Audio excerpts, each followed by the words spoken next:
చాలా మంది ఫుడ్ తిన్న వెంటనే బాత్రూమ్కి వెళ్తుంటారు. దీనికి రీజన్స్ ఏంటో చూద్దాం.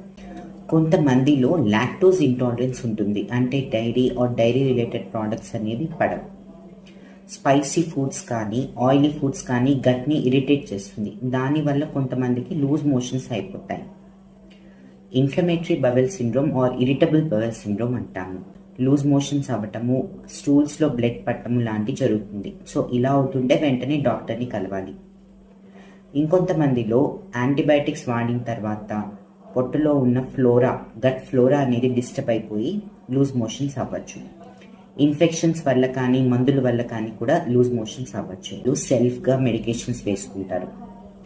ఈ సిమ్టమ్స్ కనుక 2 weeks కన్నా దాటినా, లేదా మోషన్స్లో బ్లడ్ పడుతున్నా, వెయిట్ తగ్గుతున్నా, ఫీవర్ వస్తున్నా వెంటనే డాక్టర్ని కలవాలి. స్ట్రెస్ కూడా లూజ్ మోషన్స్కి ఒక కారణం.